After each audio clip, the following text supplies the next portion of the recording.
Hey, in today's market in Onalaska, Wisconsin, with houses selling within 72 hours, 48 hours, 24 hours, or even faster, sometimes it can be tempting to write a clean offer. And by clean offer, I mean an offer without a home inspection.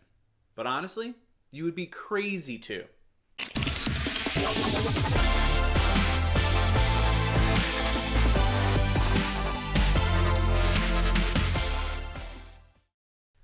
Hey everybody, I'm Davidtaylor with Edina Realty, and today on House Hike we're actually going to talk about home inspections and how you as a buyer can protect yourself using a home inspection during your offer to purchase. Before we get started, make sure to comment your home inspection tips and tricks and horror stories. I want to hear about those too. So, a few months ago, I was working with a buyer and we were looking to make a purchase in a home near Onalaska. And the house was good. We walked through it, looked really nice, good sized rooms, a lot of good space, beautiful deck out the back. And so we put in an offer above asking price again so that we could make sure that his offer was accepted. Well, offer got accepted. Part of our offer is we included an inspection contingency as well as a finance and an appraisal contingency. And so we had an inspector come out.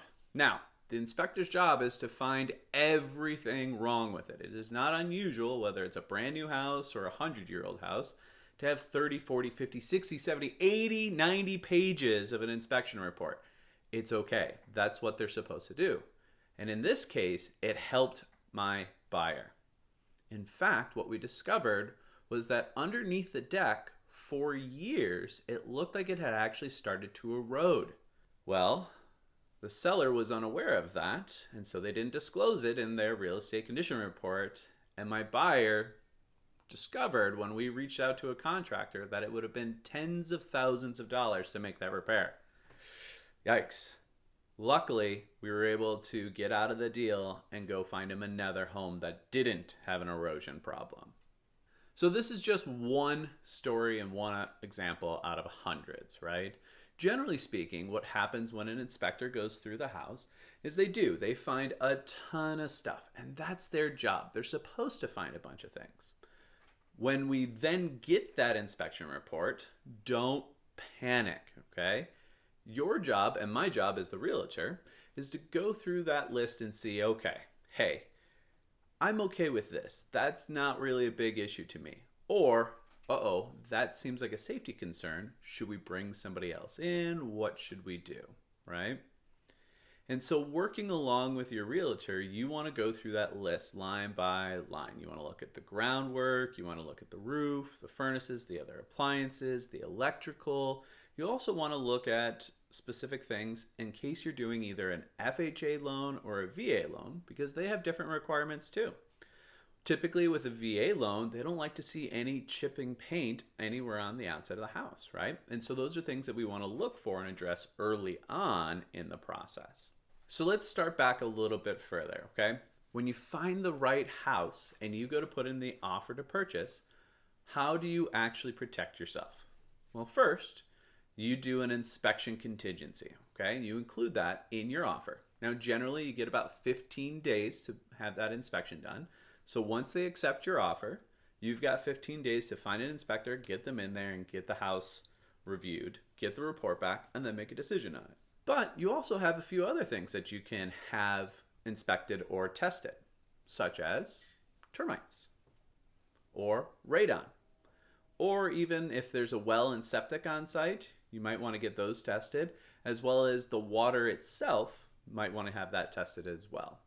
Those are all different things that you can have inspected or tested to protect yourself during the buying process.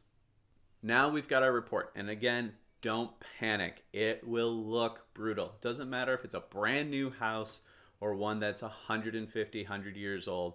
It is going to have things that the inspector finds on it, okay?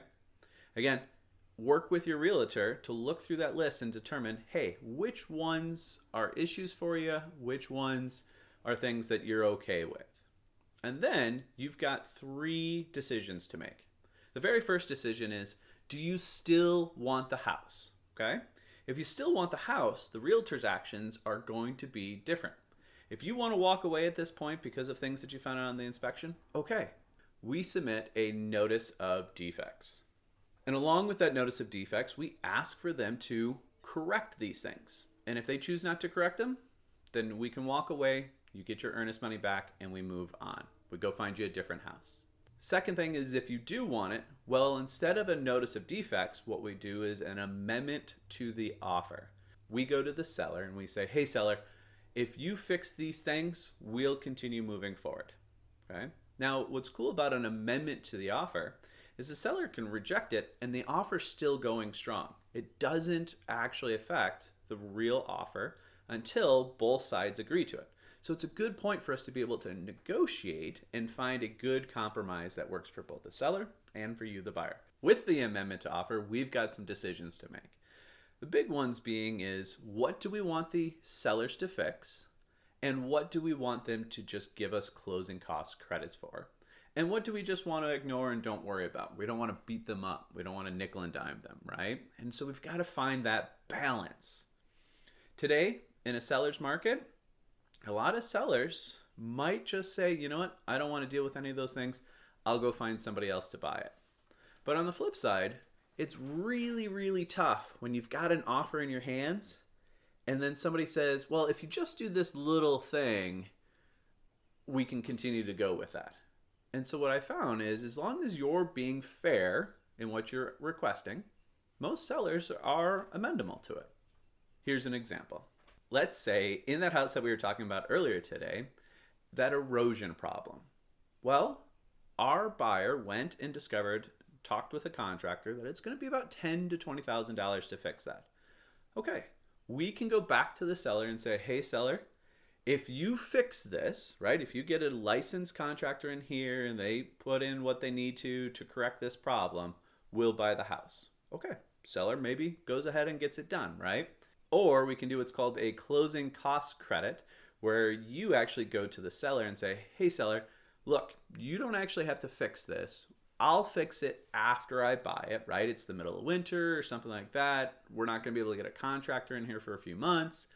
I'll fix it, but what I want is for you to pay me at closing, right, in the form of closing cost credits. They can't give you a check, but what they can do is pay for a chunk of your closing costs, which is generally the same, but there is a difference there. And so your closing costs are reduced, but ultimately that reduction, you're actually going to take that and go fix the deck. Does that make sense? So to recap, do you want the house? Don't want the house. If you don't want the house, then we submit a notice of defects. If you do want the house, well, then we submit an amendment to offer, and we try and work and negotiate with the seller to either fix the problem or give us a little bit of closing cost credit to fix it. All right, everybody. Hey, if you enjoyed this video, make sure to like and subscribe. And if you're looking for a great home inspector here in the Onalaska area, give me a call. I've got 2 in my back pocket I can send to you right away. Hey, thank you so much for watching. Have a great day.